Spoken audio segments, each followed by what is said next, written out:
Let that light of joy shine in your life all the time. Oh, let that light of joy, let that light of joy, let that light of joy shine in your life. I have to tell you that my process for coming up with a talk that always works for me is I research and I get quotes and I get poems and I get pictures, and sometimes it's 2 pages, sometimes it's 10 pages long. Well, when I did research to talk today, the first chapter of the book, Oh, the Places You'll Go by the genius Dr. Seuss, appeared, and all of a sudden I knew what my talk was going to be about. So let me share with you that passage.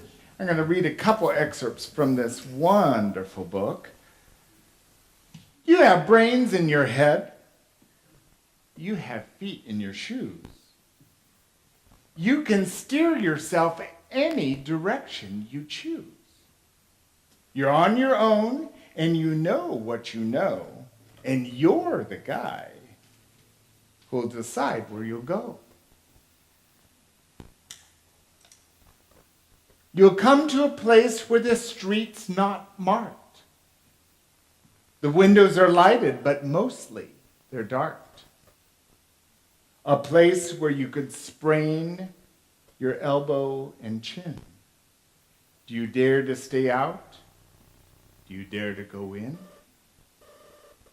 How much can you lose? How much can you win? And if you go in, should you turn left or right?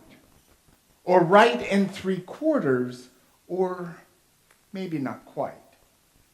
Or go around back and sneak in from behind? Simple it's not, I'm afraid you'll find, for a mind maker upper to make up his mind. Which leads us to the talk today. The power to choose. We do have the innate power to choose. There's nothing I am going to say that's going to make that more true. But we turn to the wisdom of co-founder Charles Fillmore, who wrote about these 12 faculties of God, of our innate ability, and today's power is called power. It's the ability to choose our thoughts, to choose our reality, to will our thoughts and feelings. It is not for controlling others. The disciple is Philip, the location is the throat, and the color is purple.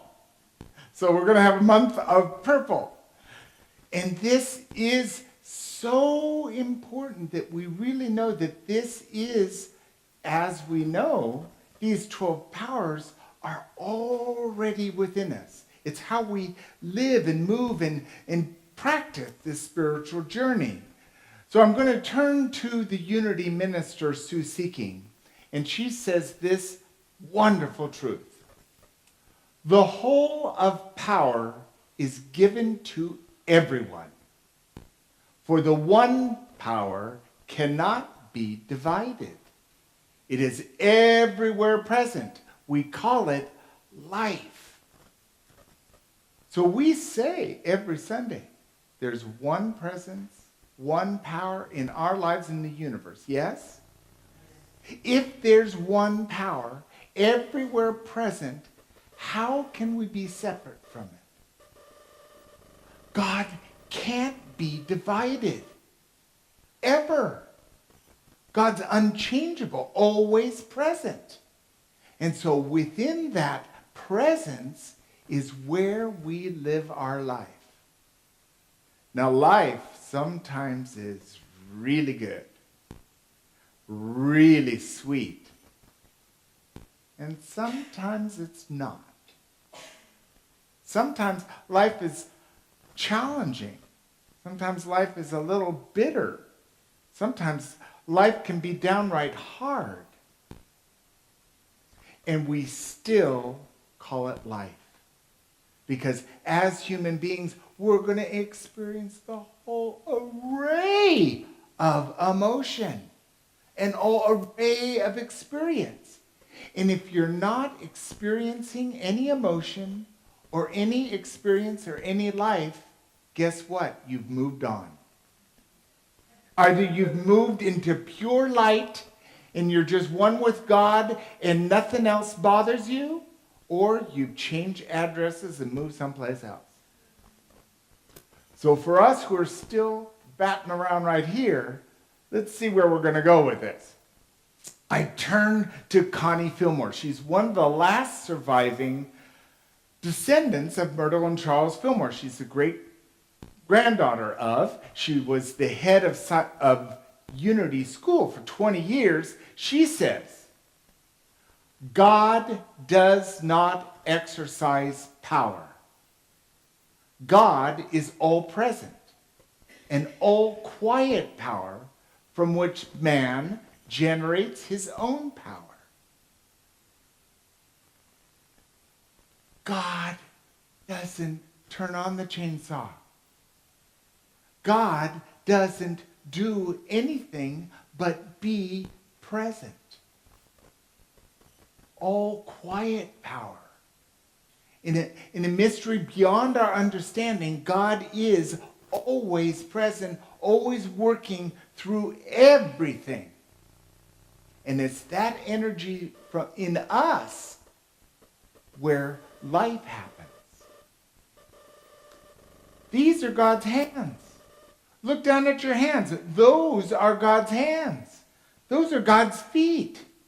And we need to bring into our experience our mind making up our mind, making decisions that work in alignment with our oneness with God. Beth Rivas is a current American author. She writes lots of science fiction, but she says this that's really poignant. Power isn't control at all. Power is strength, and giving that strength to others. A leader isn't someone who forces others to make him stronger. A leader is someone willing to give his strength to others that they may have strength to stand on their own. As I was thinking about this, I thought about those leaders that I call teachers in my life. The teachers that awakened in me a fire I didn't know existed. The greatest teacher I ever had was Ed Landesman, who taught calculus with linear algebra applications. And I was eager to be at class at 7:30 in the morning because he brought that entire world to life. And that's changed me. Not that I use anything of the content of the class in the content of how that works in my life as a being. Every teacher that's engaged me, opened me to a world that I didn't see before, has made my life different. And this is how leaders do. This is how good parents do.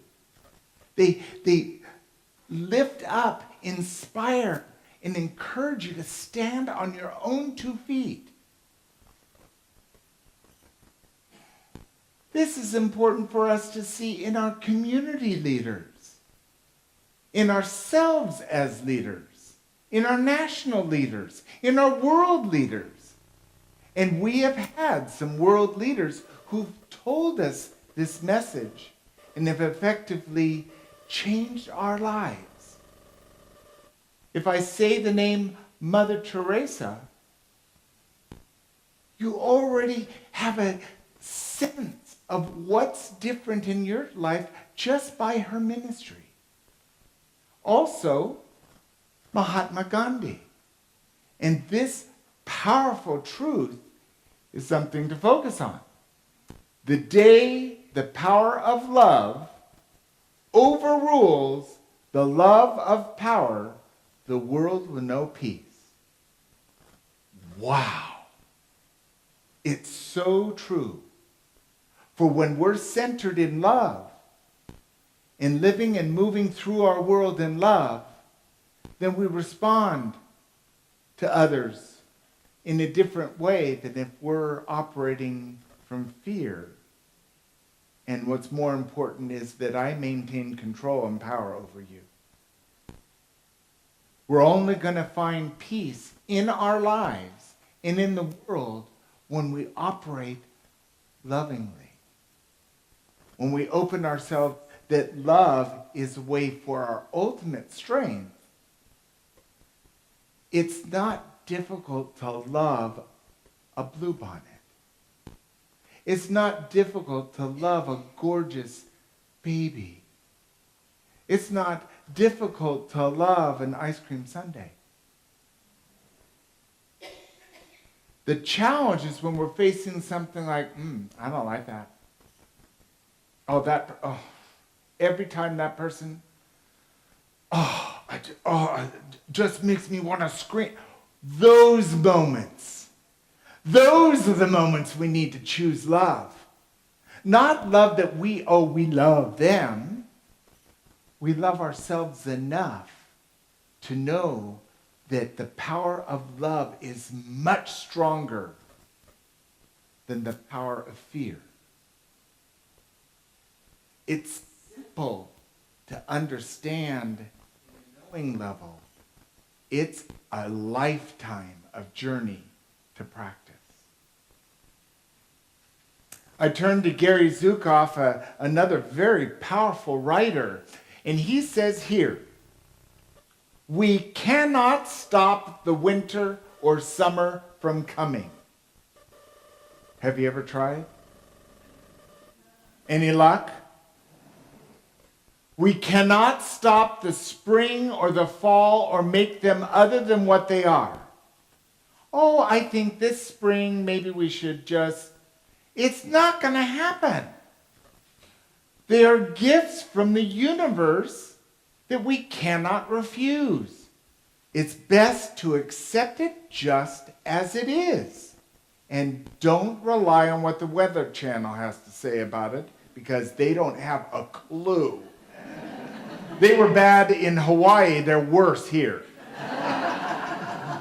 But we can choose what we will contribute to life when each arrives.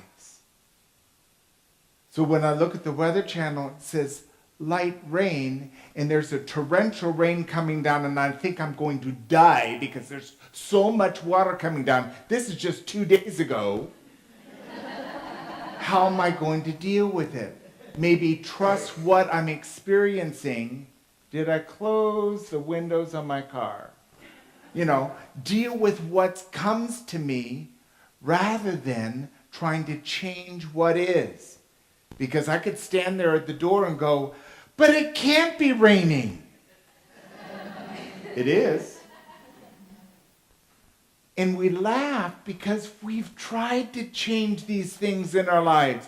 We've argued with it just the way it is. If it is, it is. But what comes to us? Then we have choice. Then we get to make a decision about how we're going to proceed. What's next? Do I pack the gun or not? And I say that jokingly, but it's part of how we operate our lives. We're going to choose what tools we're going to use to live our lives fully. I choose the tool of love. I choose the love that I can choose exactly how I'm going to handle the feelings that I have or the thoughts that I'm having. That's our power.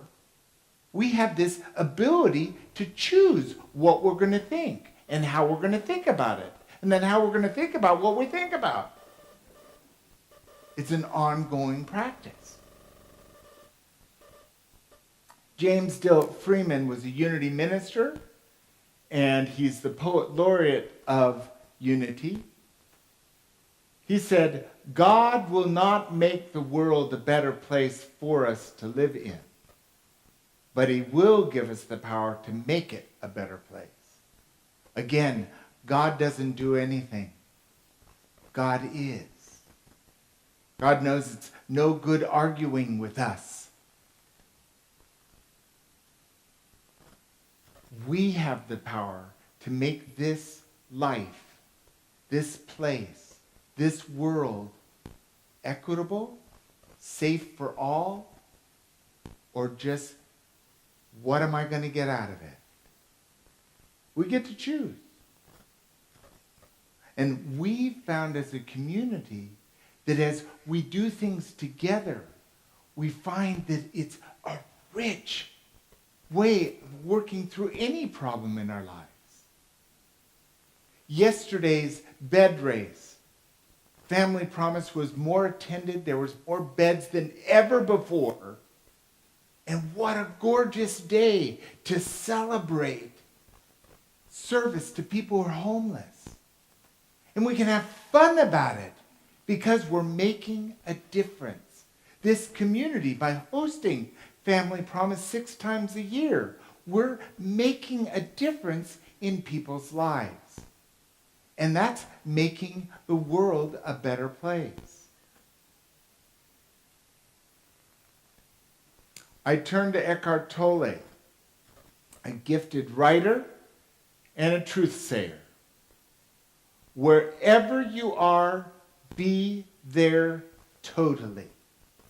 Be fully present here now. If you find your here and now intolerable and it makes you unhappy, you have 3 options. So one situation I can share about my life that relates to this is I have a gifted relationship with my now deceased stepmother. She was adventurous, independent, creative, an amazing woman. And towards the end of her life, she dealt with short-term memory loss and dementia. But she loved being in her own home. And there came a time where the home shopping network sent its tentacles out to her, and she also had a whole bunch of jewelry she didn't need. Buckets of jewelry she didn't need.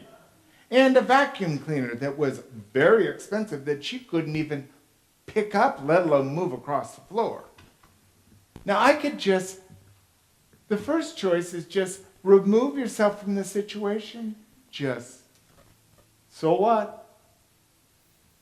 Or, that's it, I'm leaving. It's a valid choice. The next one is change it. Roll up your sleeves. And do the work that changes the situation. So, Ruth needed a different way. No credit card. I gave her all the cash she needed and wanted and provided her with care in her home. That way she could live independently at home and have support and do and get and experience her life. And she had a good life. Or accept it totally just as it is. It may be intolerable. It may make me unhappy, but it just is. I'm not going to change it. I just accept it. So 3 choices. Remove yourself from the situation, change it, or just accept it totally just as it is. If you want to take responsibility for your life, you must choose one of these 3 options. And you must choose it now. Then, accept the consequences. Every choice that we make has consequences. And once we've made the choice, it's ours to deal with the consequences. And we know when we've made the right choice for ourselves because we feel that peace. We feel that this is what I needed to do. And all three of those options are valid options. Given the situation, it's a pattern of life where we get to be the chooser. Or as Dr. Seuss says, the maker upper mind that you're to make. Something like that. I paraphrase Dr. Seuss. But we know that we are always, there's nothing we need do. We have the power to choose. And when we center in to our God essence, into the highest consciousness we have within us, because we can't separate God, God always is, then we can come to that place where we can make the best choice for us right now. And guess what? If we don't like what we choose, we can make another choice. We do it all the time. Sometimes when I'm driving, it's like, oh, I'm going to choose this. Oh, that was the wrong choice. Oh, good, there's a turnaround. And let it be. And stop arguing with the season. Oh, spring, why do you do this? Rain? Yes, rain. It's all good. So let's take it into meditation with the Unity Singers to lead us.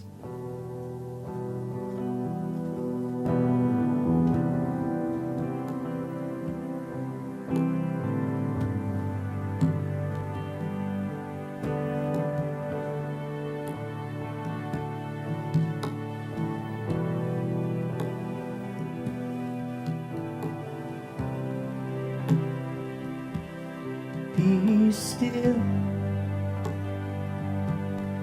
go deep. What you sow is what you reap. Be here now. The one is known. Where life's fountain always flow. Be still,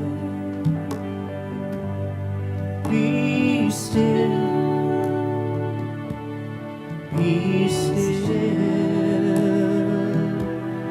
and know. Om Ganapati Namaha, Om Ganapati Namaha, Om Ganapati Namaha. Be still,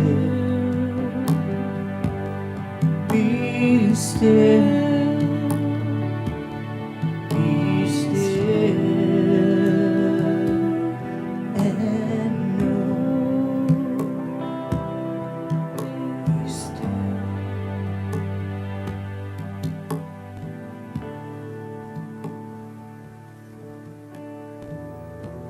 Yes.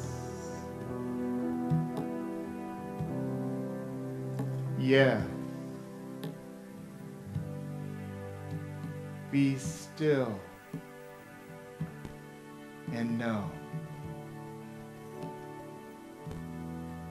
It's from this knowing that we say yes. Peace. Be still. And as we breathe into our center in this now moment, we recognize there's nothing we need do.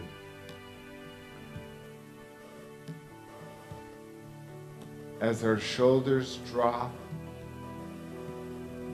and our breathing is relaxed, we are safe.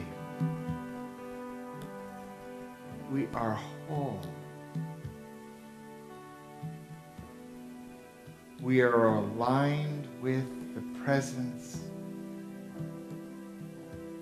that is.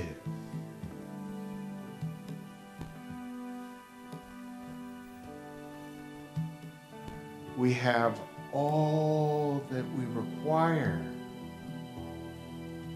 to do whatever it is for us to do. There's no lack. The universe is waiting to support us to do what is ours to do.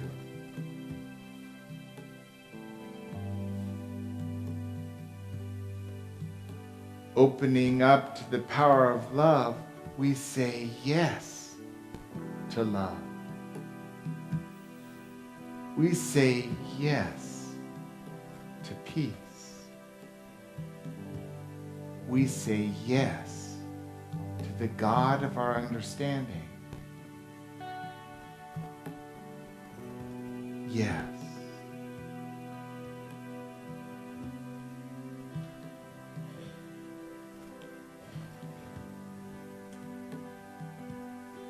And as we relax into this moment, breathing easily and centered in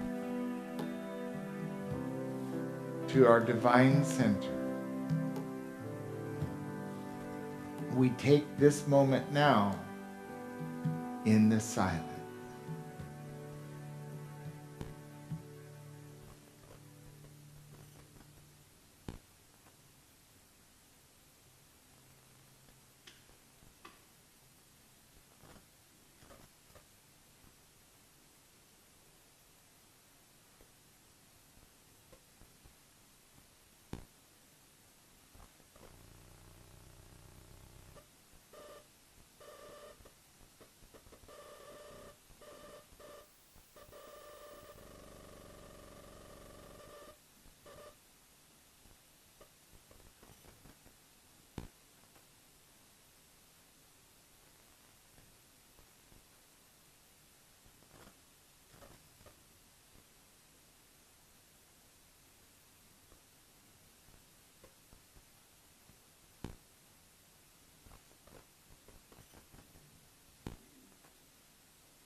Thank you, God.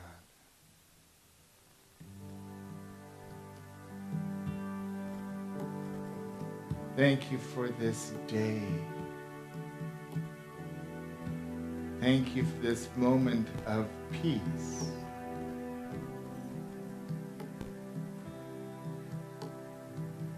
I resonate with peace. And I take that into all that I do.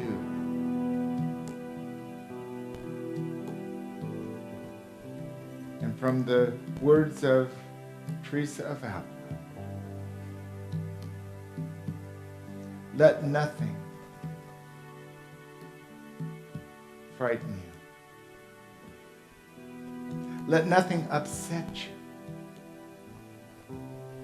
Everything is changing. God alone is changeless. Patience attains the goal. Who has God lacks nothing. God alone fills every need. And so it is, and so we let it be.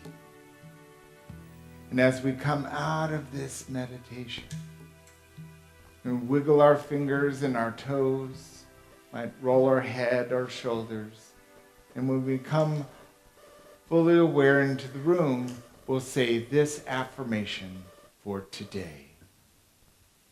Together, I take my stand for wholeness. I take my stand for health. I choose life. And so it is. Lead your faith. Step out on the water.